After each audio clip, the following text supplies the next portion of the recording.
14 की शुरुआत हो चुकी है, लेकिन इस सीजन के कंटेस्टेंट्स कंट्रोवर्सीज में फंसते ही चले जा रहे हैं। सपना गुरपाल से लेकर पवित्रा पुनिया को लेकर कई खुलासे हुए, जहां सारा पर सिंगर तुषार कुमार ने आरोप लगाया कि वो शादीशुदा हैं।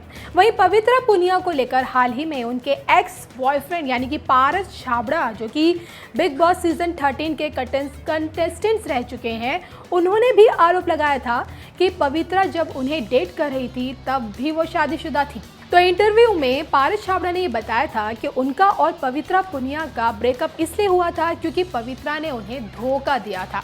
वहीं अब पारस के सपोर्ट में आ गई हैं उनकी मसला गर्ल यानी कि माहिरा शर्मा। माहिरा शर्मा ने हाल ही में इंटरव्यू के जरिए पवित्रा पुनिया के अतीत की निजी बातें खुलकर सामने रखी थी है। माहिरा ने पारस का सपोर्ट करते हुए कहा है, मैं हमेशा ही सच के साथ खड़ी रही हूँ। मैं एक दोस्त की तरह उसे सपोर्ट भी करती थी, लेकिन उसने गलत और झूठ का रास्ता चुना। मुझे समझ नहीं आ रहा है कि लड़कियां फेम के लिए पारस का इस्तेमाल क्यों कर रही हैं।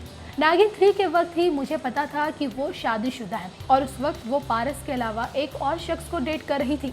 वो एक साथ 3 रिश्तों में थी और अब वो पारस को दोषी बताती है सिर्फ इसलिए कि आप एक महिला हैं। इसका ये मतलब नहीं कि आप विक्टिम कार्ड खेलेंगे। अपनी गलतियों के लिए पारस पर इल्ज़ाम डालना बंद करिए। अगर मुझे मौका मिला तो मैं बिग बॉस सीजन 14 में जाकर उनके चेहरे से नकाब हटा दूंगी। मैं सबके सामने सच्चाई ले आऊंगी। एक महिला के रूप में मैं पारस की ईमानदारी को समझती हूँ। महिलाएं हमेशा रोती नहीं रह सकती। और इतना ही नहीं, उन्होंने आगे भी ये कहा, अबला नारी की तरह बर्ताव करना बंद करो क्योंकि तुम नहीं हो।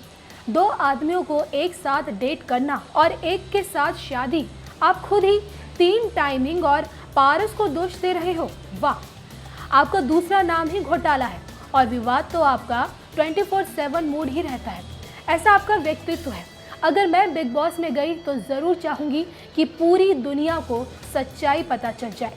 तो वैसे आपको बता दें कि माहिरा और पवित्रा साथ नागिन शो में काम कर चुके हैं। तो वहीं आपको ये भी बताते चले कि माहिरा और पारस की दोस्ती की तो दोनों बिग बॉस 13 में एक दूसरे का सपोर्ट सिस्टम बनते दिखाई दिए थे और दोनों एक दूसरे के काफ़ी करीब भी आ गए थे, जिस वजह से पारस से उनकी गर्लफ्रेंड आकांक्षा पुरी ने ब्रेकअप कर लिया था।